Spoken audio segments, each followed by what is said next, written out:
So, welcome back to Third Age Reforged and to another battle replay and to the rebuilt version of OSGILIATH, as I trip over my words at the most inopportune moment. It's been a little while actually since we saw the rebuilt version of this settlement. The last time we saw OSGILIATH it was when it was ruined. The rebuilt version is a little bit easier for the defenders to defend as well, because it's a lot harder for the attackers to simply shoot over the crumbled fortifications which are on the defending half of OSGILIATH, which is always a little bit difficult. The defenders very rarely manage to reconcile that with themselves, but it is only a little bit easier, to be fair, because that's only one aspect of what makes OSGILIATH quite hard for the defenders to work with. The main part is the fact there's quite a lot of room to move around in. Now in the rebuilt version it's not quite so apparent, because a lot of the buildings mean that it seems a little bit more constricted than maybe it is, but there are so many roads to cover on this side that if the defenders don't manage to hold on to the outer walls over here and the attackers manage to get into the settlement, things can get quite messy. Now that is somewhat made up for by the fact that OSGILIATH does have rather narrow choke points over here, which is where 3 of the 5 attacking armies will have to make their way through. So that's going to be quite interesting. It is also going to be the forces of good on the attack today, and it's going to be a very lore-friendly battle actually. The only thing that's a little bit odd is the fact that the rebuilt version of OSGILIATH is the one that the orcs seem to have overtaken with their Easterling allies. It's going to be 3 Gondorian armies with their classic allies in step of both Rohan and Dol Amroth. And we're going to see if they can manage to reclaim the jewel in Gondor's crown. We'll have to wait and see. It's going to be interesting to see how these 3 attacking factions get on as well. And I know that Gondor, Dol Amroth and Rohan, are certainly in this kind of environment, maybe Gondor a little bit less, are not all that highly thought of in the current patch, being that obviously the new patch is still as yet on the way. We'll start off with the player who sent this battle replay into me, which is Beastie70. So he's going to be playing as one of the 3 Gondorian armies, 2 of which are on this side of the river with Rohan, 1 of which on the other side with Dol Amroth. It's got some civilians, can be used to push up the siege towers if need be. One thing that Gondor have in their favour, of course, is the fact that they have rather cheap armour upgrades. They have it at half price, and not only that, but they have 2 levels of armour upgrade. So for what most factions get, only 1 armour upgrade level, Gondor can have 2, and that makes even their standard spearmen, while they aren't necessarily the powerhouses that you might want them to be in melee, they're a very dependable kind of unit. Both they and the Gondor infantry offer a little bit more than the equivalent units from the Western Kingdoms of Men that other factions have to make do with. There's also some fully upgraded Axemen of Lasarnak in there. With the armour piercing that they offer, it's going to be very useful against factions like Mordor, who pretty much the entirety of how solid they can be in melee is provided by their armour at various levels. Even the low tier orcs with their lower armour, that lower armour is still the entirety of their defence in many cases. Citadel Guard, for the same reason, because they're armour piercing spears, but they offer a lot of melee defence in for the deal as well. Really one of the best units you can bring as Gondor in a variety of situations, really, because they're so good at holding a line. That armour piercing means they can be surprisingly deadly against the right kind of units on the defence. Now they are expensive, but definitely worth bringing if you're Gondor in this situation, albeit you're going to have to make sacrifices somewhere, being that it is a 5v3. You could make sacrifices in the size of your army, which is one way of doing things, which might be where he's gone with actually, because he's gone for a couple of units of civilians, but for the most part this looks like an upgraded and relatively high-end army. Now some Gondor infantry is sort of basic units really, but they should still do quite nicely against basic units of orcs should they come across them on the defence. Needs to be a little bit more careful around the armour piercing focus of the Easterlings. Marksmen of Caer Andros are in there. Those are just officers in those units. I thought they might have been Wardens of the White Tower, but they are not. Marksmen of Caer Andros though, maybe going for the fact that they are going to be fairly dominant in most ranged fights, but also they can really chip in melee later on. And it's going to be difficult on this side of the river for Gondor to really make an impression with their ranged attacks only. We do have some Gondor militia infantry, which I'm surprised not to see a bit more of, to be fair, because you could go for a bit more of a numbers focus, and they are going to be superior to the basic level orcish units. Pelagia Marines in a siege battle like this, throwing projectiles are always going to be useful, and this is Gondor's answer to that. There are Nimlothian Honour Guard in there, so the shielded variant in many ways of the Fountain Guard. They don't have the spear wall formation, but that big shield really does offer them a huge amount of defensive bonuses. And yeah, overall definitely my favourite Gondorian bodyguard unit. The armour piercing really helps them. Got some Gondor militia infantry once again. Don't have any regular Fountain Guard from what I can see, but plenty of standard infantry and spears with those armour upgrades, which should be pretty good honestly at weathering a storm from the defending skirmishers. That second armour upgrade will really help them there. And he does have some standard Fountain Guard, in fact, so that's something. And he's also got some standard Gondor cavalry with the armour upgrades as well. Interesting to see why he'd bring them. I can certainly see why if you were on the other side of the settlement, which might, maybe he didn't know he'd be on this side, and he just wanted to bring a unit just in case. But as it is, he'll have to try and bide his time and wait until the initial defences start to crumble, and then maybe in the transitional phase, that cavalry can be useful, because otherwise, I can't really see it being all that handy, to be honest. The second Gondor army, we have the Wound Raider once again. He's gone for a little bit more shock infantry by the looks of things. The Raven Helms don't come cheap, but they will also be really useful against the Orcs, and actually fairly useful against the Eastlings as well. That melee defense, that high base damage, unless you're going up against really, other really high melee defense units, or units that just going to be useful against those standard heavy swordsman kind of units. The Raven Helms are going to be a good choice here, though, against the Eastlings and the Orcs. The Axemen of the Sarnak are here as well, so the armour-piercing but lower base damage version. The Raven Helms also have higher stats generally, but they're also much more expensive, actually, than the Axemen of the Sarnak. So I do prefer the Axemen, generally speaking. Another unit of them over here pushing up the ram, but on this occasion I think both of them certainly have their merit. I certainly wouldn't send the heavy Axemen up to push up the ram. That's really asking the defenders to get some really good value off. Standard Gondor archers without the armour upgrade here. Just going to be trying to skirmish with the Orcs, as Gondor should be able to do fairly comfortably regardless of what kind of skirmish setup they bring, whether they go expensive or whether they go cheap. They should be able to get the most value-wise out of whatever skirmishes they bring against the Orcs and the Eastlings, unless they get caught by the Eastling crossbows. Fountain Guardsmen, once again, Pelagia Marines. We've got fully upgraded Gondor infantry once more. We've got a unit of Guards of Osgiliath, so fighting on home turf. Having a unit of Pikes is going to be useful. You have to remember, Dol Amroth can bring Pikes, but Rohan can't. So I think this is a good pick, though, because if you have in the late game Pikes, as I've said several times, it's going to be very, very difficult for the enemy to really deal with you. Mordor and the Eastlings, of course, don't have Pikes of their own, so that's something else to bear in mind. Athelian Rangers, if the body piercing can be used to good effect, obviously they're a fantastic unit, but it should be very, very difficult for the attackers to utilise the Athelian Rangers in such a manner, especially on this side of the battlefield where the defenders should be able to bottle them up for some time. There's pumpkins and a vegetable patch over here nearby the Wardens of the North. That's where his general's going to be. Like I said, I do prefer the Nimlothian Honour Guard, but there's nothing overly wrong with the Wardens of the North. The Wardens of the White Tower, I should say, Wardens of the North. So used to Arthedain being on the field that I took leave of my senses there. But yeah, there you go. Then we have a huge blob from DF Morris, who's playing as Rohan. Rohan's seldom seen in siege battles. Last time we saw them, they were actually on the defence, and they pulled off a remarkable victory. We'll have to wait and see what they can accomplish here. Now, they don't have the most high-cost army, so they should be able to bring a fairly large one. The Shield Maidens of Rohan are here. Now, these Throwing Axe women should be excellent if they can get into the right position. Now, throwing projectiles are always going to be useful. I don't know, however, this is going to be one of those things, because this side of the Osgiliath River is so difficult to gauge, because if the defenders do a good job of bottling the attackers up, it's going to be difficult for the attackers to really make use of anything other than their infantry, but we'll have to wait and see. The Shield Maidens, though, are definitely one of those units that the attackers, or the defenders I should say, should be really, really fearful of. The Eastmark Spearmen are more throwing projectiles, but they're significantly less threatening in both melee and at range than the Shield Maidens, but they're also very cheap, and cheap javelins, as we've seen several times, can always be a bit of a problem. Riddermark Axemen for yet more armor piercing. They aren't as good as the Axemen of the Sarnak are, but then again they are cheaper, and Rohan have another unit in the Westmark Marshals to eclipse the Axemen of the Sarnak anyway.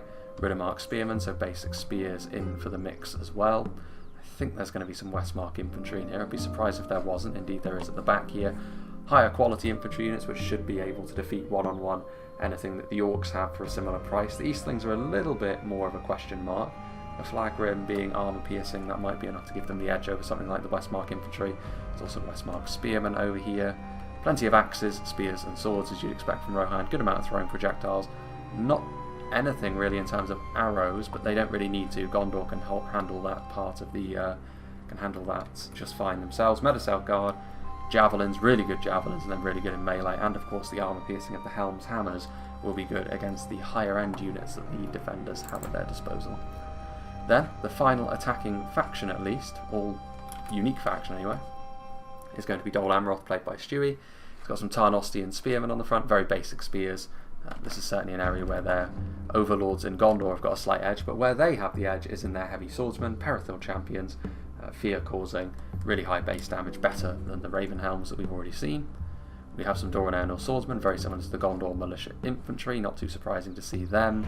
Dismounted Knights of the Silver Swan are a multiple HP unit. They're not necessarily a bodyguard tier unit because their stats are actually lower than something like the Knights of Illuminus, but that multiple HP can still make all the difference, makes them significantly tougher to bring down, especially when you surround them with stuff like Tarnostian Spears as a covering unit. Black Swan Renegades, armor piercing, again, always going to be useful when you're dealing with a healthy amount of orcs on the defence. Tirithea Marksmen, going to be hoping to do some skirmishing here. If they can take the walls, Dol Amroth can really take good advantage of their range units, including the Belfast Marines here, which are of course very, very similar to the Pelagia Marines, the only difference really being that the Belfast Marines have got an axe in melee, giving them a bit more bite. Doran Archers, Doran Pikemen, as I said, they're not as strong as the Guards of Osgiliath in melee, certainly not without the armour upgrades they have here, but pikes are always going to be useful, especially when you consider that the Mordor and the Eastlings do not have access to them. Perithil Riders, a unit of horse archers which can be used as a bit of a fast mover, perhaps to give some cover to the army as it advances to the walls, and then Doran Swordsmen in and amongst the mighty Haven Guard.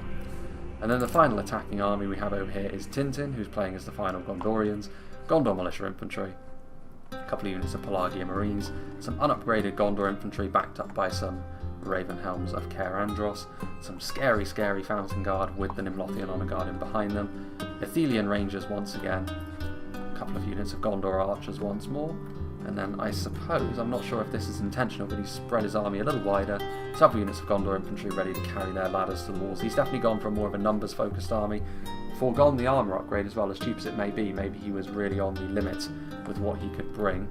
Some Axemen of the Sarnak, a couple of units of them, 3 units of them in fact, so bit of a widespread army that, but we'll see what he can do. Now then, onto the defenders, starting off with the Warius, who's playing as a Mordor army. Temple Guard, I don't think they'll be shooting right from the off, although maybe against 3 units of Axemen of Lasarnak, if they place their arrows well, it would actually add up to being worthwhile, especially when you consider that the Temple Guard can also chip in melee when their armour-piercing arrows are spent. Speaking of armour piercing, always going to go heavy into the AP if you're facing off against Gondor, and Dol Amroth being on the field as well will only increase your desire to do that, and Sauron's Will are the upper end unit of heavy axemen that Mordor have, which can fill that role. Minas Morgul Chosen, good for holding the line. This of course is a bit of a mainstay for Mordor when they have a lot of funds to play with, because it gives them that extra solid core that they may need. Obviously they're going to be susceptible to armour piercing, but still very worthwhile. Morannon Halberds forming a V shape with the Orc Javelins in behind them, ready to receive the enemy.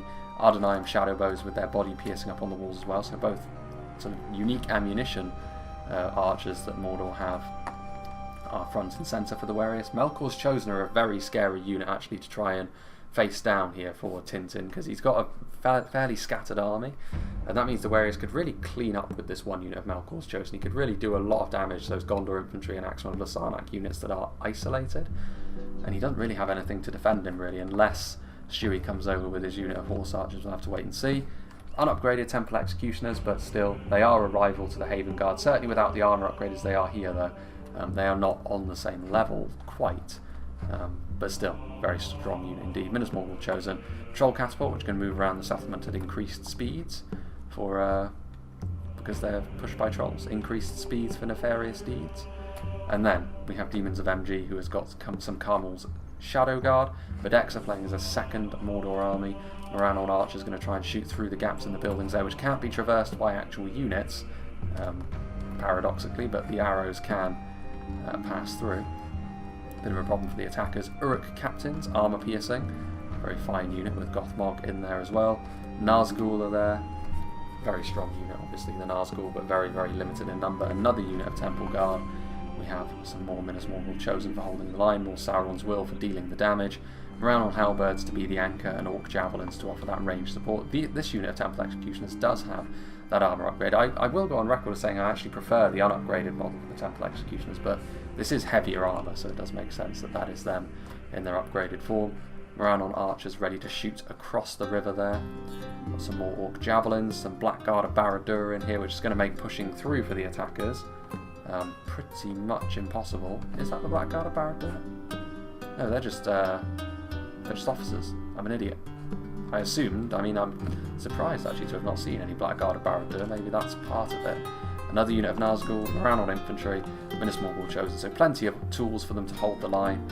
Maybe not as numerous as many Orc armies can do, which might end up being a bit of a mistake actually. Mordor, one thing that they can have in their favour when they're on the defence like this is bulking up in numbers. At least one of them can, and it makes it very difficult for the defenders, or the attackers in this case I should say, so used to evil being on the attack, that it can be very difficult for the attackers to really gain a foothold against Mordor. 2 units of shadow bows for Demons of MG and a unit of Dragon's Wrath crossbowmen, so he knows which way his bread is buttered, and that is to bring tons of body-piercing projectiles. That's a real worry for the attackers. If they can't mitigate the damage from those, they're going to be in a world of pain. Balkoth Tribesmen, but this is a very skirmish-heavy. It's another Nazgul as well, so that's 3 Nazguls on the field. So they've gone heavily in for skirmishers and for high-quality units, but that again, they pay for that in the fact that they don't have that much in terms of numbers on the defence, which in many ways is taking away from certainly one of the strengths Mordor has, but also to a lesser extent Rhun. Lokasai Rim with Gamprim in there. Carmel's chosen. We've obviously got the mighty Olar Kai, which if deployed at the right time, especially against something like those Doranano pikemen, could really be very effective. A second unit of Olar Kai. The Warriors has gone incredibly heavily in for these high tier units. Again, that could be to his detriment. We'll have to wait and see. I think right from the off, we may see the defenders put on a pretty dominant display, but as the battle wears on, they may find themselves not having enough in reserve as a result of what they've brought. The question is, do they have enough quality to just see themselves over the line with that alone? Nar Rim are over here, Flag Rim being backed up by some Moran on halberds, so good amount of armour piercing from both armies there, and another unit of Nar Rim over here. So it's going to be an interesting one, this. Will the forces of evil going so heavily in for their scary high quality units be a benefit or a mistake? We'll have to wait and see. It'll also depend on how the attackers choose to approach this. If they can somehow crack one of the front lines quickly and pour into the settlement, that will really cause a bit of a cascade failure in the defences that the defenders are going to be able to lay on, but we'll have to wait and see on that. Yeah, I'll make a little bit of a cut and we'll rejoin when the battle is beginning, which I can only assume will be when the Melkor's chosen sally out and try to go after some of these more exposed Gondorians that are over on this side of the field over here. So, as expected, we're going to be getting underway pretty quickly here by the looks of things, as the Melkor's chosen of the Warriors comes out here to try and help pick off the units that Tintin has left way out in the open, and he's going to start with the Gondor infantry. No, they haven't announced that, but thank you for your input nonetheless. Melkor's chosen doing a lot of damage there, even with a not so brilliant charge into the Gondor infantry, unupgraded as they are. They need to be a little bit... No, this isn't going to become a feature, is it?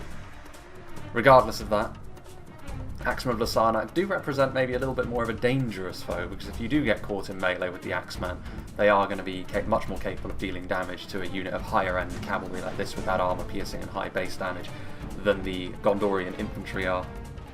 But will the Gondorians manage to reclaim their fair city? I'll have to wait and see, but this is a really good opportunity actually to use the Melkor's chosen. If the Warriors can get a little bit more distance between himself and these units he's charging into, he could really devastate a portion of Tintin's army, and that will make life far more difficult for the Gondorians on this side of the river. And this side of the river is ultimately where the defenders may struggle a little bit more. This is where the attackers can really make gains with the amount of room they have to move around. I mean, part of the problem here is perhaps the fact that the units that are pushing up the ladders are a little bit of a difficult target to actually charge into in the way that you would like, but even so, they're still going to be capable of doing a lot of damage as the maces get swung, the banner carriers getting involved as well, and the Gondorian infantry. So far, taking damage. The Melkor's chosen do perhaps need to cycle back out. Arrow towers are also a fixture on Osgiliath in the outer wall, so that is something else which will be doing a little bit of damage to the Gondorians as the battle goes along. Most interesting. I did actually have some issues with starting the recording, thanks to Nvidia, once again, at the start of this replay, so hopefully that doesn't turn out to be too much of a problem. I mean, Tintin's being very aggressive and forward here, but maybe not in the manner that is typical, because a lot of his army is still too far away. This unit of Gondorian infantry has far overextended itself, and it's also being introduced to the business end of the Sauron's will up here on the wall, so it's not going to end too well for these brave fighting men of Gondor against a unit of this caliber and type.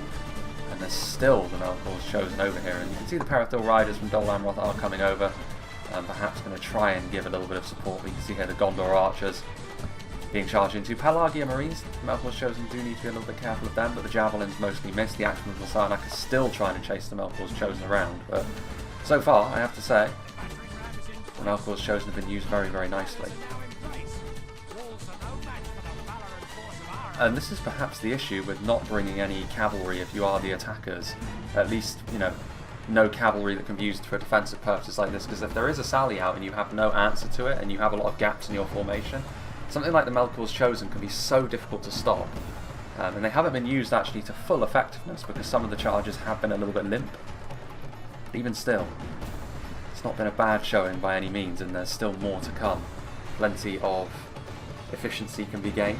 Minas Morgul Chosen over here won't be quite as devastating in melee to the Gondor infantry as the Sauron's will are, but ultimately the result will be the same because the Melkor's Chosen, not the Melkor's Chosen, the Minas Morgul's Chosen, what they lose in offensive abilities they gain in defensive ones, and that heavy armour and the high defense of spears in general is going to be very difficult for the basic Gondor infantry to crack through, given the disparity in between the two units' quality. Looking like there's some routing Gondorians. And so far, all of the action is happening over here. The other armies need to catch up a little bit. They need to be a little bit faster on the uptake. Stewie is now moving forward with his infantry. The only problem is over here, you'd have to say, there is even more of an infantry presence on the defence. So Dol Amroth perhaps don't want to move in quite so quickly because they're going to just get mulched by a combination of the Mordor orcs that are over here, but also the Easterlings with that armour piercing. So it's a bit of a double-edged sword here. I mean, if Dol Amroth don't move in, Gondor are simply going to bleed themselves out on the defence on the other side. But if they do, they could well end up being the ones that pay the price anyway. The upshot of this is those that are crossing the river do have a bit of an opening here, a bit more of an opening than you would often expect anyway, because, I mean, there is a defence over here, but it's not comprehensive. So if they're a little bit faster here, the two Gondorian armies and the Rohirrim army across there, they could make something happen. It's not typical that you can push through that area quickly, but you can definitely put the defenders under a little bit more duress than they currently have been, especially if they get a little bit too greedy and continue to commit men over to the outer defences over here. That is certainly something that could happen. There's a lot of routing going on here. Some of the Gondor infantry do return. In come the Melkor's Chosen again, the mighty Caragor riders charging through a very depleted unit of Gondorians and finishing them off. A few arrows coming in. Tintin trying to utilise his ranged units perhaps along with the Parathil riders to bring the Melkor's Chosen down, but they're a very tanky unit of cavalry, the Melkor's Chosen. Lots of armour. They do have a bit of a shield value as well, the bucklers that they have as well. Are they going to go after the archers or the militia infantry? The archers charging in there. The Gondor archers actually trying to go after some defenders, perhaps up on the walls, but not being allowed to do that, and they will probably rout here. One level of armour upgrade already there. They're really showing no mercy on Tintin's army here, getting some Parathil riders, also getting a really fortuitous shot into the middle of the Ravenhelms and the Gondor infantry over here. A big chunk of this army's effectiveness being lost. Really unfortunate for the Gondorians over here, and still they're going to fire more shots out. These ones going to miss, perhaps? No, a grazing blow on the Fountain Guard, which is still substantial. I do wonder what Tintin is going to do. It looks as though he's going to try and move around a little bit. I mean, if he tries to join up with Stewie, that would be another mistake in my opinion. Now that you're in here, while you're going to struggle to be victorious at this point, you need to try and ensure that you keep as much of the settlement under scrutiny as possible. Still though, these Melkor's Chosen, I can imagine this being quite frustrating for Tintin, because this one unit of Melkor's Chosen has done so much damage. Dol Amroth through the gates on the other side, the Easterlings waiting, halberds and spears at the ready. Pelagia Marines taking a lot of damage as well. I mean, there's only 12 of the Melkor's Chosen left at this point, hit points depleted, almost certainly. Not too many of them left. Those Axum of Lasarnak would have been very good against the Minas Morgul's Chosen had they not already been significantly depleted by the time they got up on the walls, and so far this Mordor defence has been completely unyielding against a rather haphazard Gondorian defence. Organisation is key, and when you're not organised like this Gondorian force, you can end up paying a very severe price. I don't know what the Melkor's Chosen are going to do now, going after the Pelagia Marines again. Again, 2 units of Pelagia Marines here as they go on through, not a huge amount of damage done, but depleting the enemy. Unnamed shadow bows await also. Meanwhile, troll drummers banging their drums. The siege tower crumbles in the face of the arrow towers. The waiting Sauron's will and Minas Morgul Chosen. If it ain't broke, don't fix it, from the Warius' perspective, I'm sure, as he awaits for the Dol Amroth advance as well. The gates now down. Stewie trying to go for a little bit more of a considered approach here. Trying to get some Belfast Marine volleys in through the gates to hit those Minas Morgul chosen perhaps, but you can't afford to just linger underneath these arrow towers forever. They will do damage only very slowly, but it will still add up if you linger for too long. The issue here, I think, is the fact that Stewie needs those armies that are crossing the river to try and chip in here. But so far, you'd have to say the defenders would be very pleased with how this has gone. Not really any gains made by the attackers. One of the attacking armies is substantially depleted, not rendered useless by any means, but Tintin, I think, at this point has decided to hold off a little bit more. You can see his army, what remains of his army, waits in the background over there. Only 4 Melkor's chosen remain. At this point, the damage is done. Perithil Riders continuing to chase them around, so the Dol Amroth Horse Archers whittling them down, and this will be the end, but they've most certainly paid for themselves at this point, more than that. Nice use of the Melkor's chosen, helped by the way that the Gondorians played, most certainly. But you can only fight what's in front of you, and the Melkor's chosen took full advantage of that before falling. And now Mordor will settle into a more traditional defensive shape. Pelagia Marines firing some javelins in through the gap, and you can see actually here there's a fair few dead orcs on the floor, including some Minas Morgul chosen, the halberds as well. I'm a little bit surprised actually that Mordor is allowing this to happen. Is there not a unit of lower end units they can charge forward? I mean, even the halberds, to be honest. There's not a huge amount of support nearby for the Gondorians. The rest of the infantry is now moving forward, so that may change momentarily. They're coming in through the gates. I mean, this surely is a moment where Mordor are going to bunch up and try and deal with the Pelagia Marines. They are wavering, so it won't take too much, but again, another point-blank volley. Quite a few of those halberdiers fall by the wayside. Will they get out of there before they get engaged in melee? Because that will almost certainly result in their routing. They do just about. Fortunate for that. Meanwhile, once again, trying to just poke through the gates with those javelins, soften the enemy up first, and they have had some success. Rhun archers firing through, and there's bound to be plenty of decent targets they can go after. Maybe not the Westmarks, but any axemen that they can perceive, whether Gondorian or Rohirrim, would be a good choice. Maybe not so much as the Stelgar. Gondor militia archers trying to shoot over the walls. The amount of kills they're going to get probably very limited, but every little helps. Nazgul awaiting orcish defenders, and I think they're waiting for more of a combined assault at this point. I think as soon as those gates are down and the armies that are crossing the river start really putting pressure on those gates at the front, that's maybe when Dol Amroth will also commence their assault here on a primarily Easterling-led defence here on the south wall. Perhaps what remains of this Gondorian army will also do the same, although Ardenheim Shadowbows, this still is the part of the battlefield where the most is happening in terms of back and forth action. Ardenheim Shadowbows being used on Gondor archers may be a little bit wasteful, but kills are kills at this point. I'm sure Mordor are all too happy to accept more damage being done. Another unit being committed up the walls over here. It is Ravenhelms of Caer Andros. No, it isn't. It's Gondor Infantry. There are some Ravenhelms in there, but not a whole lot. 2 units together trying to come up here, but that's a lot of Minas Morgul chosen. That is a black iron wall that they're going to have to try and cut their way through. As decent as the Ravenhelms are in melee and at clearing situations like this, when you're outnumbered to this extent, it's probably not going to end too well for you. So the Gondorians still not having the best of times. Over here, still not a full-blooded advance coming forward from the attackers, and at some point soon I think they're going to have to try and do something with these armies across the river. They've dawdled a little bit as it is.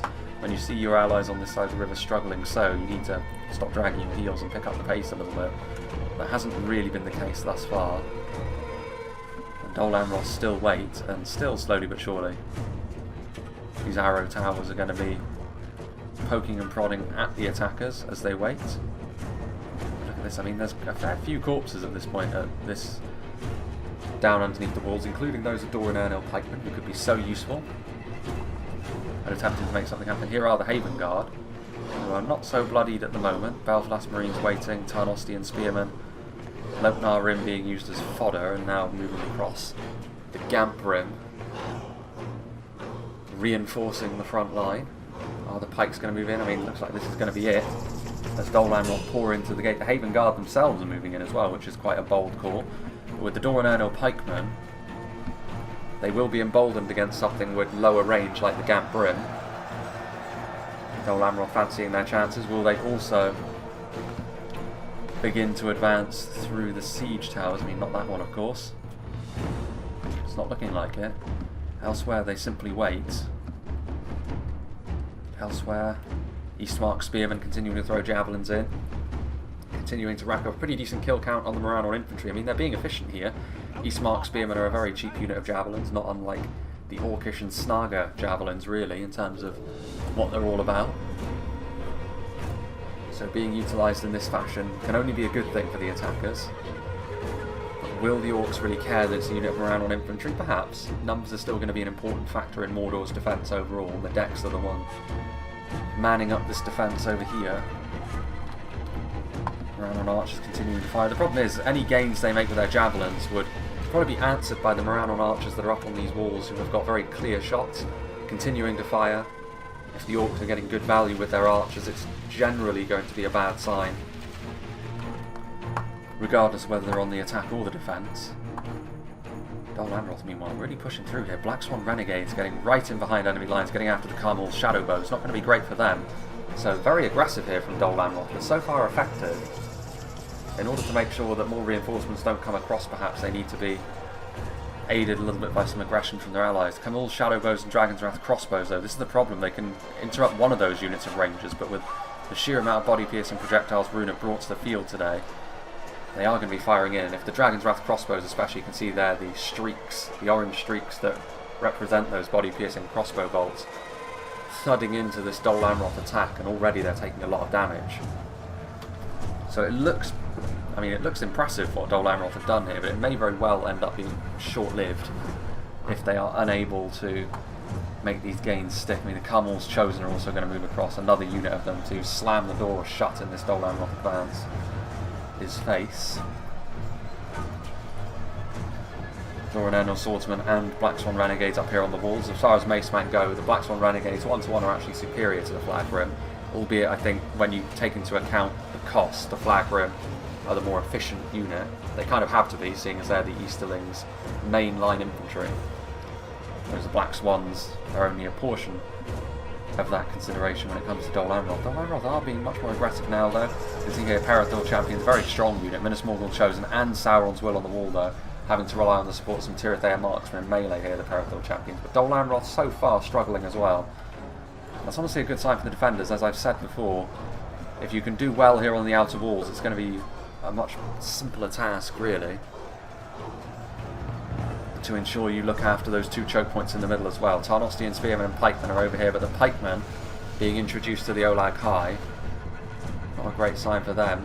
Balkoth Tribesmen firing their javelins in as well, so all things considered, this Dol Amroth attack so far hasn't really gone all that well. And that will also be the case with the Gondorian one over here. In fact, feeling emboldened enough to attack outside the walls now. Rhune's Carmel's Shadow Guard preventing passage up the ladder now, and very depleted units of Ravenhounds and Gondor infantry, the scattered remnants, being attacked by this runic shock infantry. The Shadow Guard continuing to attack, but they are being shot in the back by those Gondorian archers. Tintin isn't completely spent yet either, but I don't know. Not going to end all that well, I don't think, for the Gondorians or the Dol Amrothians, unless we see a more full-blooded advance through the middle. Just having a look over here, yeah, Rhun, I think, have stabilised over here, especially with the addition of those Carmel's Chosen. Things looking far rosier for the Easterlings than they did initially with that aggressive Dol Amroth assault. Meanwhile, there is a little bit of a melee engagement now, but the Gondor infantry over here is routing in the face of Nazgul. Close proximity as well at the Minas Morgul Chosen. Not entirely certain what the attackers are doing here. They are moving forward now, but they need to be a lot more proactive. Their allies are really struggling on the outer walls, and if they leave it for too long, if their allies are completely gone, all of these surviving units that ended up killing their allies off are also going to come over here to help hold on to these choke points, and that's not what you want on OSGILIATH. If you get bottled up in just these two chokes across the river, the defenders are going to have a big advantage if they can use, especially if they can use their skirmishes to really good effect. But the combination of the Mordor numbers and the runic armour piercing, it's going to be a real struggle.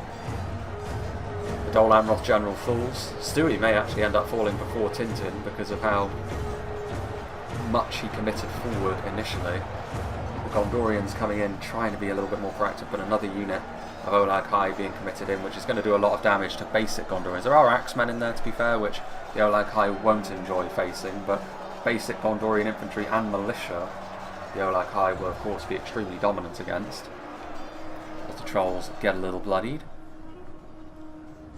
Not really achieving too much over there, but let's go and see what's happening with Dol Amroth once more. With the general gone, is this going to be another counter-attack from Rhun? They've already done so against the Gondorians to an extent. Will they chase down Dol Amroth outside the walls with the big smouldering pile of bodies there from both sides? And indeed they are actually coming down the siege tower as well. I mean, they may as well, if they can finish off Dol Amroth as well. Like I said, it's going to be potentially really bad news for the attackers. And so far the defenders have done really well. The attackers have been very disjointed. We'll have to wait and see if having that 2-army advantage in the 5v3 is enough to see them back into this fight. But they're going to need to be a little bit more unified in their approach. Tintin, a clumsy and reckless but very quick aggressive advance. Dol Amroth following them in, waiting for a time and then going all in, perhaps before the armies that were crossing the river were ready, but equally the armies that were crossing the river needed to be quicker on the uptake here. So all of the attackers have had their part to play in what has been a bit of a downfall for them so far. Minas Morgul Chosen chasing them out of the walls as well, albeit they are getting shot in the back by the Wanderers of Nimrodel. Perithil Riders attempting to cover them, and they will. I mean, those Balgoth tribesmen did get to them in melee, but they will immediately be squashed by the Dol Amrothian horse skirmishers. Belfast Marines are over here, seeing their brethren rout past them, and as Morgul Chosen managing to finish off what little remained of the Dol Amroth infantry there. But yeah, not a great assault from Dol Amroth in the end. There's only a few of them left up on the walls, and they're being finished off by orcs and easterlings as we speak. That is going to be that. Troll drummers continue to bang the drums. More javelins await. You can see over here, yeah, they are chasing them down here. I don't know how effective this is necessarily going to be. Minas Morgul Chosen coming this far out. Temple Guard using their armour-piercing arrows, perhaps just hoping to bunch the Gondorians up. In melee they should... well, I don't know actually. There's a unit of Temple Executioners over here. Temple Executioners, Minas Morgul Chosen, the support of those Temple Guard.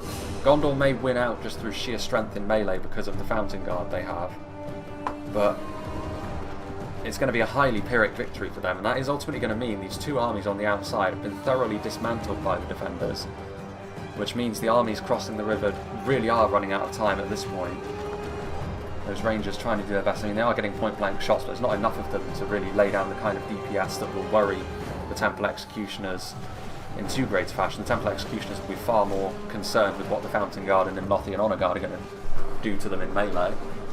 All that armour piercing going to be useful against that Black Numenorian plate. Minas Morgul Chosen getting taken out, though this unit as well will struggle. I mean, the Fountain Guard are really well suited to fight a unit like the Minas Morgul Chosen, but still, I like this aggression from Mordor.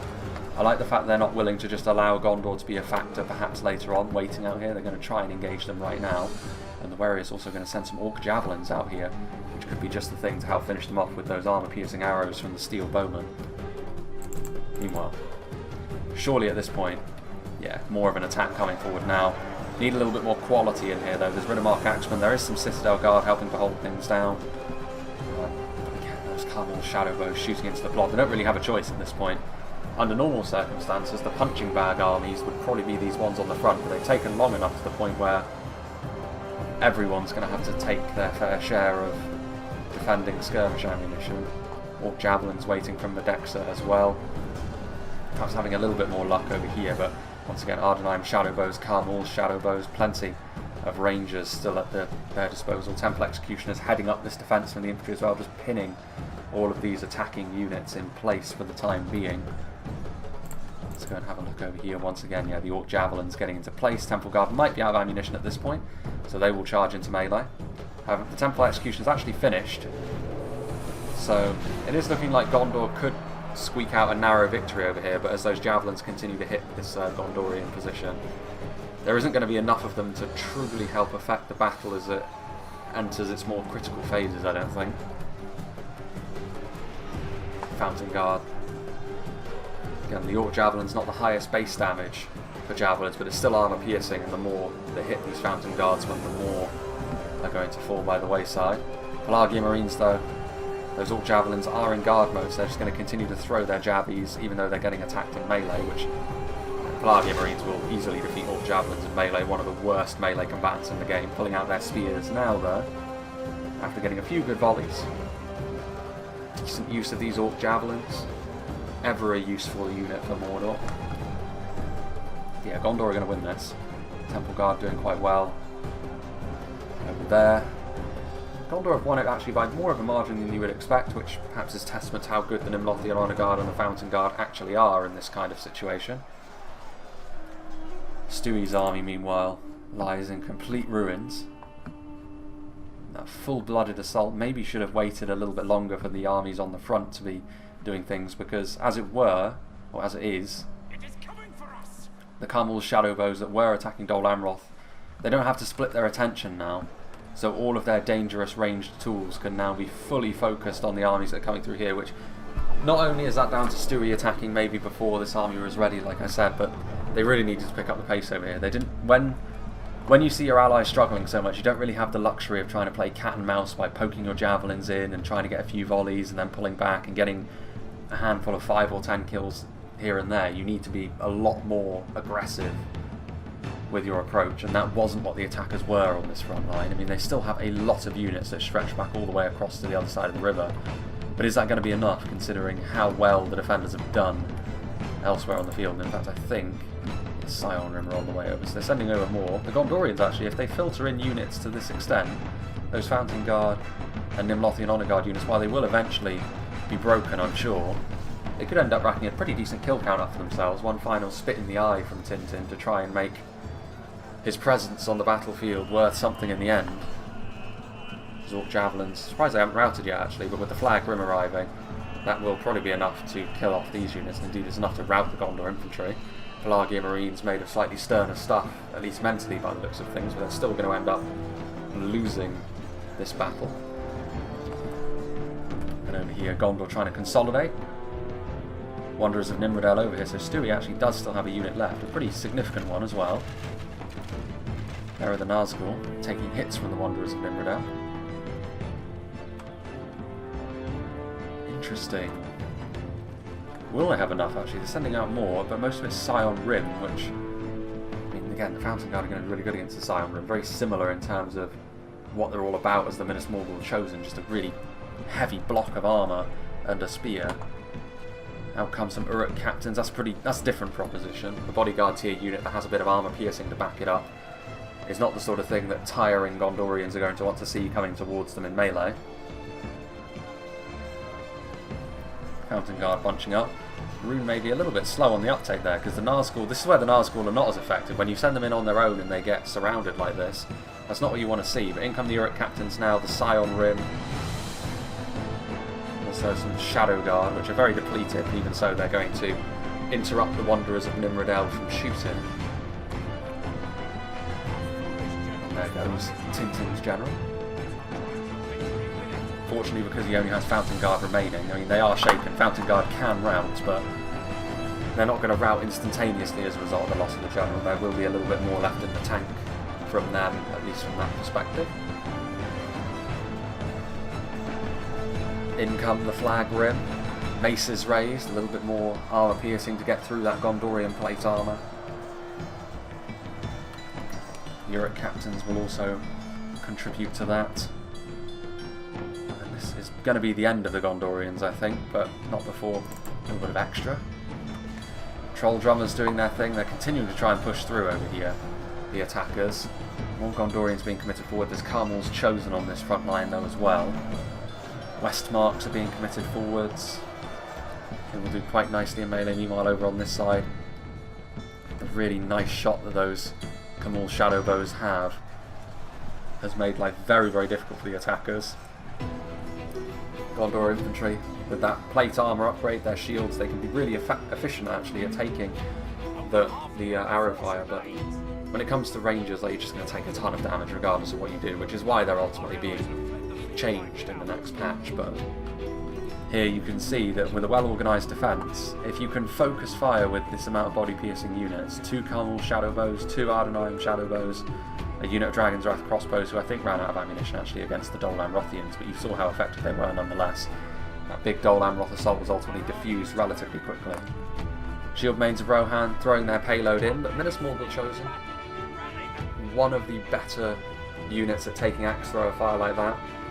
Axe throwers are such that you're still going to do a lot of damage to a unit regardless, but better to have a shielded and heavily armoured unit from the front taking that fire from the defender's perspective. And there we go. Gondor and Dol Amroth on the outer walls completely destroyed, and the attackers across the river still yet to make it fully through the gate. So all of the units that were responsible for this, I mean, they may be a little bit battered and bruised at this point, but more reinforcements going to be on the way for the defenders, more units that they can commit to those choke points from the front. And so far so good. I mean, it's been all good news for the defenders so far in this battle. They've handled themselves very, very well, and if they end up losing out, it will ultimately be because of numbers and maybe not having quite enough infantry at their disposal. Westmark Spears waiting. Marksmen of Caer Andros are here. Shield Mains of Rohan continuing. Javelins actually going through the wall there. That's a little bit of an interesting one. Looks like a bit of a lull in proceedings, but the problem is at this point for the attackers, there's no way other than through. You're going to have to just take this damage on the chin. You have no choice at this point. If you're crossing the river, you are very limited in what you're able to do. And by being as slow as they were, trying to take their time with it, there's nothing wrong with that as long as your allies aren't struggling to the extent that Stewie and Tintin ultimately ended up.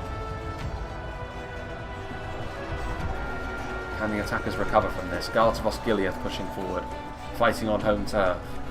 Going to try and get their pikes down, try and establish themselves on this front line. Of course, pikes, something that neither Mordor nor Rhun have access to, so if they do get into melee, if they can shore things up. But this is the only unit of pikes that remain now. Rohan have access to no phalanx units whatsoever. Very different kind of... And the Troll Catapult managing to get a bit of a glancing blow on the Pelagia Marines there. Javelins continuing to be thrown, some of them however hitting the ram right in front of them. It's kind of difficult when things are in close proximity like this to get absolutely in the right position. Minas Morgul chosen wait in loose formation.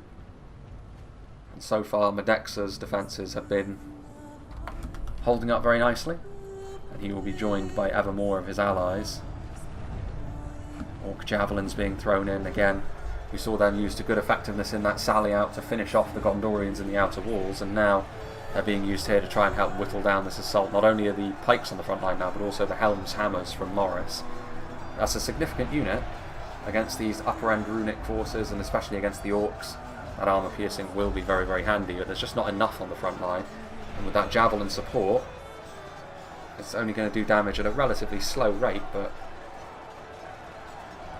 the onus is not on the defenders any longer. If they can get more cost efficiency from this point onwards, it will be a bonus. The attackers need to make something special happen.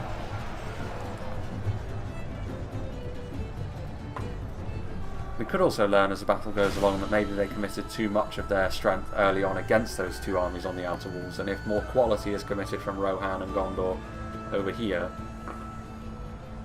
they may yet end up having enough. In which case it's one of those situations potentially where the attackers can win out simply because the defenders have not rationed their resources enough. But the very fact that they still have javelins at their disposal which are hitting the target wouldn't lend credence to that theory at the moment. Imlothi and Honor Guard are moving in, definitely pushing more heavily on this side with all the quality they're committing forward, joining the Helm's Hammers on the front line. Also the pikes being a part of this assault over here is a significant thing. Javelins actually coming from the other side as well, so both attackers and defenders trying to support with their javelins. A little bit harder for the attackers to do, but some of those jabbies still hitting the target. And I believe... what sort of javelins are they? Yeah, the Pelagia Marines are a superior javelin in terms of what they can do deal damage-wise than the Orc Javelins, certainly. The Orc Javelins do have a significantly better position. Arrows raining down from on high, very inaccurate, but some of them will still hit the target. And at this point, like I said, They're going to need something special to happen with all of the runic units from the victory on the outer walls starting to arrive as well. More Scion Rim and Gamp Rim, which will be very useful for holding the line. Gamp Rim as well with that armour piercing will be so useful at keeping the Gondorians at bay. Oof, and this is bad news as well. That's a really good position for the Carmel's Shadow Bows. Once again, a really good example of how the defenders have used these body-piercing projectiles to really good effect, because actually now it looks as though the attackers are gaining ground with all this quality they've got. But the more volleys like that happen, the quicker this assault is going to start to melt away, unfortunately for them.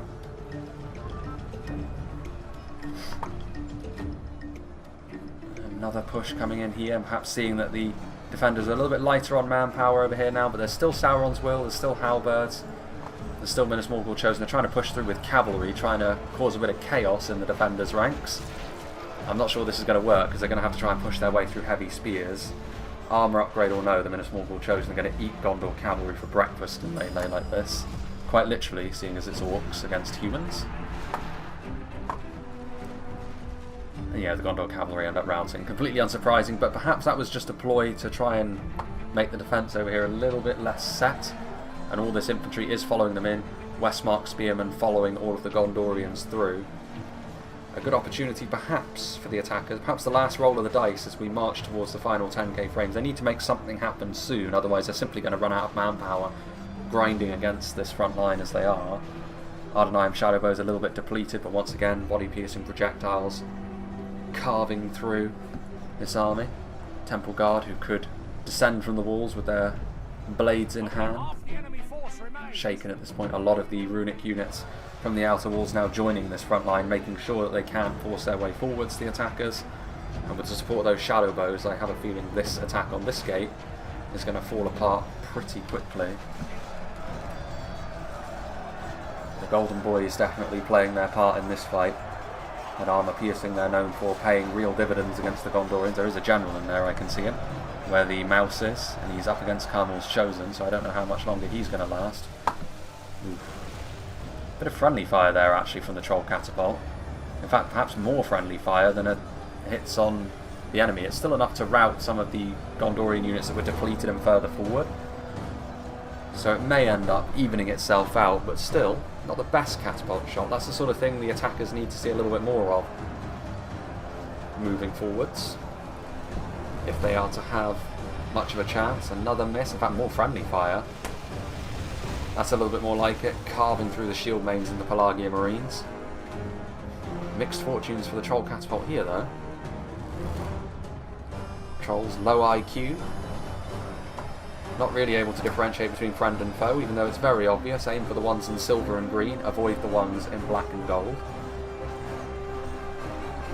Javelins coming forth again, being used to good effect. The Orc Javelins once more, proving themselves to be the gem of a unit that they are. Nice hit there. Going to be enough to do a lot of damage to those Pelagia Marines. Battle has become much more simple to keep track of since the outer armies were destroyed, and it's become all about, can the attackers force their way through these gates? So far, Rhun continue to hold on to this front line. With the Gamp Rim anchoring things, it does make life pretty difficult for the attackers. There are some Westmark Spearmen coming through here to try and help force something to happen. Gondor infantry are routing, so it's just the spears, but they are only up against Rhun. So it is very chaotic this, but the Gondorians that are with them are actually routing in place, so that's unfortunate for them. Temple Guards still look like they have a bit of ammunition. Surely it's not much at this point. A volley or two at most. The Fountain Guard, who have been throughout the battlefield so far by far the most effective Gondorian unit, perhaps not too surprisingly. But are there enough of them left to make an impression on what remains of the defending infantry? Perhaps not if those armour-piercing arrows are hitting them in the back. Shield mains of Rohan are up on the walls now, and surely they will be looking to engage the Temple Guard in melee just... Oh no, they have some... actually have some ammo of their own, and they too are going to fire down. Medicel Guard taking a hit there from the catapult. So both the attackers and the defenders taking ranged damage now. Albeit the shields are pointing in the right direction for the shield maidens, whereas the backs are turned to the Temple Guard. So here as well, I would say the defenders maybe have slightly the better of that end of that deal. Scionrum helping to hold down the front line, although they are starting to struggle. Combination of those throwing axes and the deadly Fountain Guard. A tough ask for the Scionrum, who have already done so much for the cause. But one final task lies before them. Ravenhelm's also joining in on the front line with their Zweihanders. Madisel Guard are going to try and get some room to use their Javies. Westmark Marshals now moving in. Still have more to give the attackers, whereas the defenders starting to look a little bit groggy perhaps. In spite of all of the good work they've done up to this point, do they have the gumption in melee to be able to win through? 3 Orc Javelins, they don't really have anything else back here. There's some perpetually routing units in the TC, but that will not be coming to their aid. Really, the only thing they don't actually have in melee at this point, or involved in the fight, will be the Troll Catapult crew, which they're still trolls. If they have a bit of ammunition, that could still be very key. All Javelins routing, so this is close. Do the attackers have anything left to give? Not really. They have a unit of Gondor archers without the armour upgrade, which is not a particularly big power spike, but it's something. Everything else you can see here, the Temple Guard shuffling across the walls. They will of course defeat the Shield Maidens in melee. I mean, they're pretty good in melee for what they are, the Shield Maidens, but they're certainly not Temple Guard, so they will get carved up. It is going to come down to just pure melee muscle at this point. Perhaps if the Madisel Guard can get some good javelin bodies in, things will change around a little bit, but they're going to win over here, the Gondorians. There are those Dragon's Wrath crossbows, but again, it's going to be a pretty Pyrrhic victory, this. Very, very close. As well as the defenders have done, investing so heavily into their skirmish line, especially Rhun. They will have gone into the red limit on the shadow bows. They brought the Dragon's Wrath crossbows. They had 2 Cumul's Chosen. Will they run out of steam? Madisel Guard are throwing javelins underneath those archers. Wards of the White Tower are still alive as well. That's a unit that they're going to struggle to bring down, honestly. The Carmel's shadow bows and Scionrum are standing in the way of the Gondorians, but is that going to be enough to do anything other than delay the Gondorians? Troll Drummers are here. I'm not sure who's going to win this frontline fight either. The Easterlings are here, Carmel's Chosen are there, but that armour-piercing bite from those Westmark Marshals could be enough, honestly. And if the morale situation starts to turn against the Easterlings and the Orcs, that could also be a way in which the attackers end up snatching this fight from under them. That, however, is not a good sign. The Gondorian general falling. It means that any of the Rohirrim support over here in the shape of the Gondor archers and the like is much more likely to rout, and numbers are going to be very important. They need all of these men fighting and pulling in the same direction at this stage. There's still some Gondor archers up here, some Athelian Rangers, 11 of them. Madisel Guard could yet be the most significant unit on the field from Morris. Still using those javelins. It's not the best of shots, but I don't think he has too much of a choice there. Ardenheim shadow bows are there. The Pelagian Marines are routing, but everything else, the momentum is with the Gondorians here, and what remains of the Orcs and Easterlings are going to fall by the wayside. The Uruk captains, 19 of them, a bit of armour piercing, but again, there's not enough of them for the defenders at this point to be able to withstand what remains of Gondor, and they may just have had enough left in the tank to make life very, very awkward here for the defenders, because they need to try and do something about this, and the only thing that they can use to do that is the Troll Catapult. Maybe this is also something. If they can finish off the Shield Maids and then get these Temple Guard back onto ground level, they can utilise them to good effect. So close at this point. I think the defenders have played extremely well. But is it going to be enough to see them over the line? Actually are starting to lose out here now with Gamprin. That attacking power of the Westmark Marshals, as I feared, is coming to pass. My favourite looking Rohirrim unit, and mechanically they're one of my favourites as well, for this very reason. As with any shock unit like this, they're going to be a little bit vulnerable to skirmishers, but if you can utilise them in melee, get those axes swinging, the damage they can do is fairly substantial, and that Easterling scale armour is going to be no match for heavy blows from those Rohirric axes. It's going to come down to the Rohirrim at this point though. Wards of the White Tower are still alive, but goes a general for the defenders and the attackers. Still 30 Uruk captains from the Warius. They were used to good effect on the outer walls. With those Westmark marshals, with the Medicel Guard. Is it enough? Gondor archers. Ultimately going to get in the way of the Temple Guard. It is just fodder that the Temple Guard will carve their way through without too many issues, but even still, ooh, Gondorians starting to rout.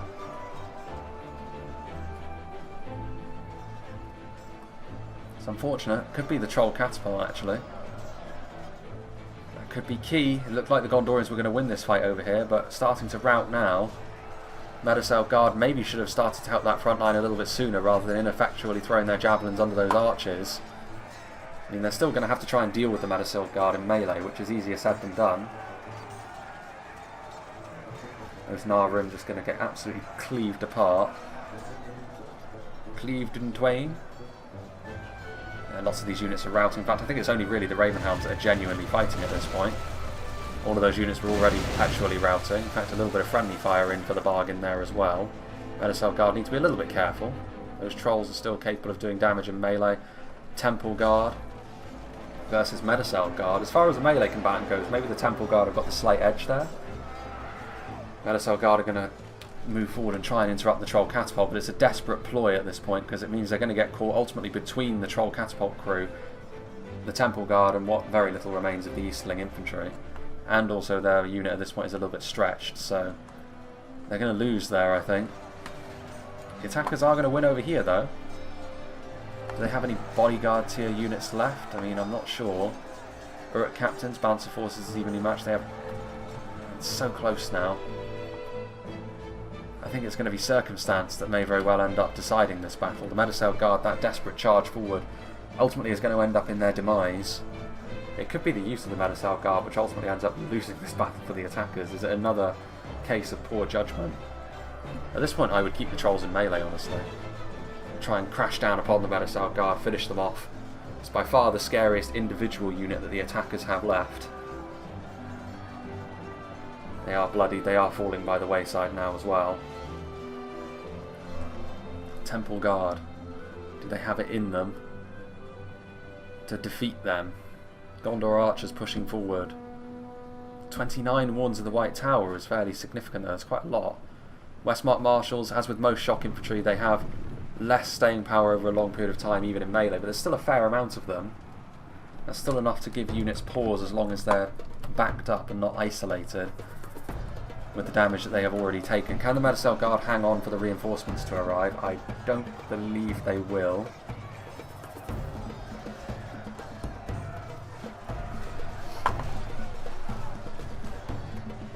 Gondor archers still with a bit of ammo, interestingly enough.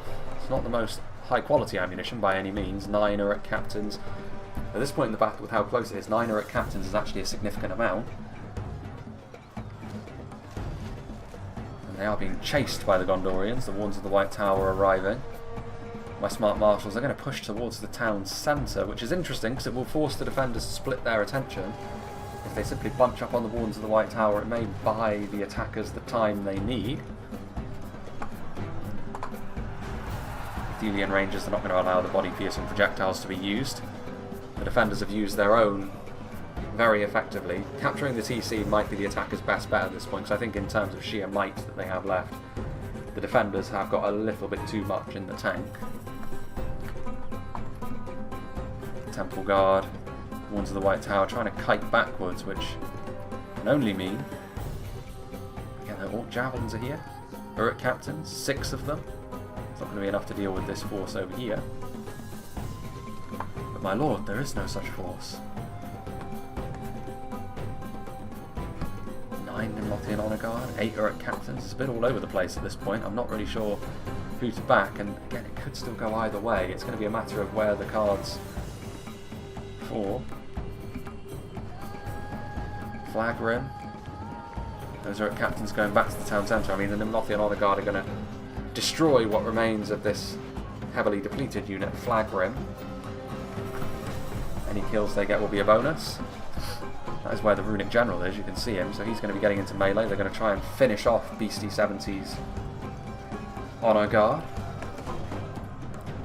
Trolls, I think, are going to try and remount the catapult here. Temple Guard pulling back. The Wards of the White Tower. 38 Temple Guard is the strongest singular unit left on the field. Gondor Archers still shooting. Gondor Archers are going to try and take the TC. The Orc Javelins holding on resolutely, buying time for the defenders to organise themselves and get themselves back to the TC as the Westmark Marshals cut through them.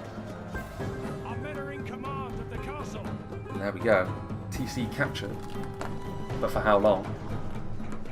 Would be the question.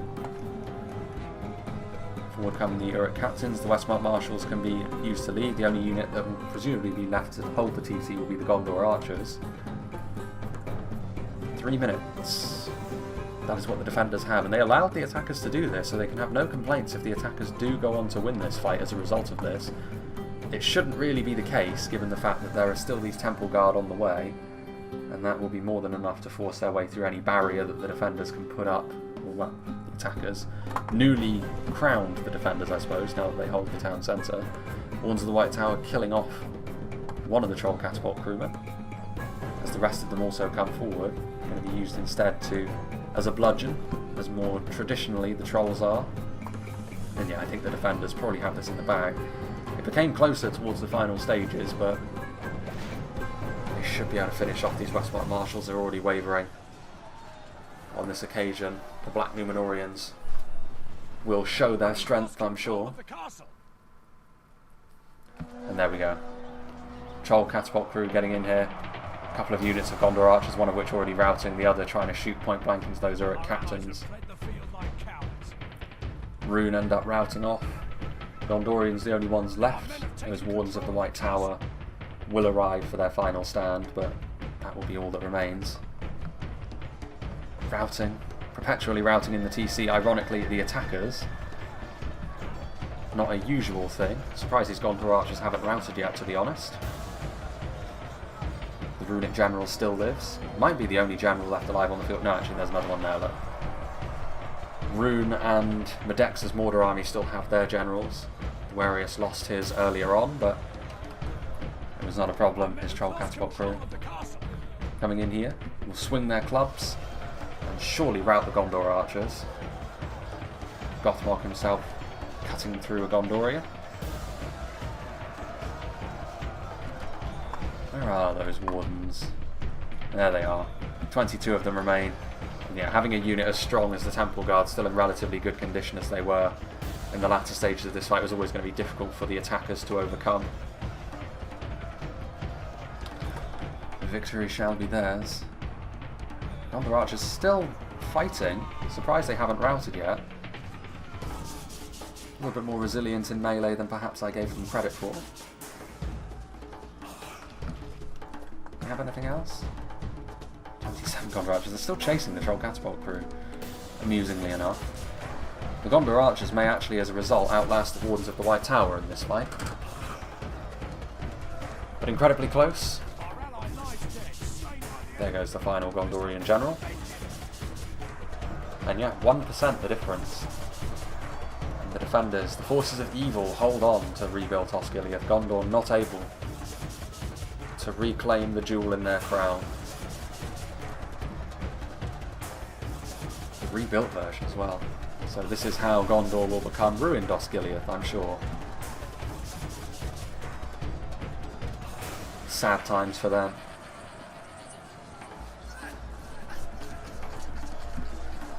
Feasting certain Gondor Archers are now routing. 5 Dragon's Wrath crossbows remain, so the Easterlings have got very little units left. Medexa, probably the healthiest army left on the field between his depleted captains and his slightly depleted Temple Guard. The Warius really only has those Trolls remaining. And let's go up to ×2 speed to round this battle off. Been a really good one this though, probably one of the better battles on Osgiliath that I've shown off, to be honest, since I started doing this. Continuing to push back. Wards of the White Tower won't give up without a fight, of course, as is customary for a bodyguard tier unit such as themselves. We've been beaten by our foe. And there we go. That's very blunt. We've been beaten by our foe. No grandiose words. Well, there we go. And recovering from what happened to the attackers on the outer walls of Osgiliath was always going to be quite difficult, but it does go to show that when you can deal with the attackers on the outer walls as the defenders, that's how you can really have a chance going into this, because it's very rare we see the defenders win on Osgiliath, regardless of what factions are on the defence or the attack. When you're in this situation, it's a difficult settlement to defend because there's a big amount of surface area on the outer walls.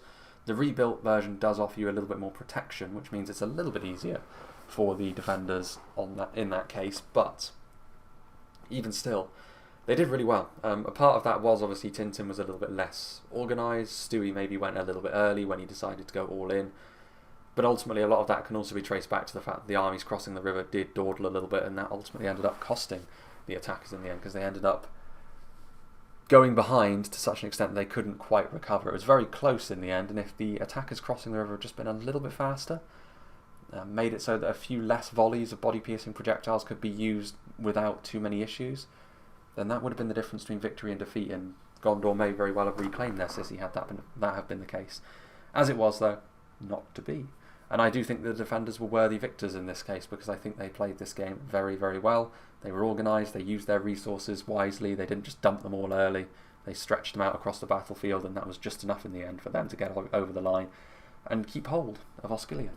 So yeah, I think that this was the right outcome for this battle, and it was very close as well. So yeah, let's go through what did the damage for the Gondorian armies today. So Tintin struggled, of course, but in the end, his Pelagian Marines did quite well. It was when that sally out happened that he actually managed to make a bit of a recovery and ended up doing a fair amount of damage, particularly, of course, with his Fountain Guard, which stuff like the Minas Morgul Chosen and the depleted remnants of the Flag and Scion Rim that were sent after him struggled a little bit with. The Fountain Guard showing their abilities, but the rest of his army obviously struggling a lot. Only 5 kills on Gondor infantry there. Very low indeed. Lothian Honor Guard was 67, so it was actually the Fountain Guard doing more of the heavy lifting. For Beastie 70, much more of a grindy battle for the other two Gondorian armies, and the Lothian Honor Guard showing their abilities in that kind of environment. 341 kills is obviously a very good return, even if it is against Orcs and Eastlings who are a little bit more numerous. A lot of the Orcs and Eastlings today were a little bit higher quality. You know, even the Moranon units were in relatively short supply. Mordor able to invest in some of their higher tier units. 108 kills on the Citadel Guard there. 1 kill apiece on those civilian units, unsurprisingly committed early, I would imagine. Warns of the White Tower committed late on, but doing quite well for the Womb Raider with 166 kills. Fountain Guard once again showing their abilities. So yeah, for the Gondorians, you would have to say that it's the shielded and unshielded Fountain Guard that were the best units. And for the defenders, Orc Javelins, unsung heroes, I think once again, we saw them used to good effectiveness several times throughout this battlefield, but just generally their skirmishers, the defenders, they used them very, very well. So, big thank you to Beastie70 for sending this battle replay in, and a big thank you to all of the players for being a part of it. Nice to revisit Osgiliath once again, and I'm sure that we'll revisit it again at some point in the future, because it's one of those battles that keeps cropping up every few months or so, because it is obviously an iconic map, whether ruined or fixed as it is in this version. As for what's coming next, I've got a few on maps that we've seen before. I've actually got one on Bersergath, which we've not seen in quite a while as well, so that will probably be forthcoming in the next week, 2 weeks or so. I've also got a battle on Grimslade, so that's a map that we haven't seen quite so much as something like Bersergath. We've seen it a few times, but it's been quite a long time, longer certainly than many of the other maps that we've seen before. And I also have another Elf Civil War battle on Thranduil's Hall, so this is going to be a bit of a reunion tour of some iconic maps that we've seen before on the channel several times, but it's also ones that we haven't seen for some time, so I feel as though it's okay to go back through them. So those are a few sieges that we've got in Reforged. By the time this one comes out, it will be October, so I may well have been sent a bunch of stuff while I was away on for work, at which point I don't know what will be happening after that, because I simply don't know what I'm going to be sent, whether it's, again, sort of smaller scale free-for-alls or field battles to cleanse the palette once again. So from all of these large-scale sieges, maybe another Silmarillion battle or two. I'll have to wait and see if Carmul the Easterling siege map for Silmarillion is ready at that point or not, because I do think it's his intention to send me one of those as well. As for something else, going into late autumn, like I said, it is my intention to perhaps start with doing a little bit of at least initial investigations into Rise of Mordor. Maybe not so much battle replays to start with, but returning to my roots somewhat and doing maybe some some top 10s, some faction overviews, that sort of thing. Attila mechanically is fairly simple to get your head around after all, so it would be fairly easy to actually start doing that. So that might be the sort of thing that we start to see come November time. But it sort of depends, really. I'll just have to sort of judge that as we go later on into the year. But we'll just have to wait and see on that, won't we? Irregardless, big thank you to Beastie and all of the players in this battle replay once again. I hope you enjoyed this, and I hope you'll join me for whatever is next.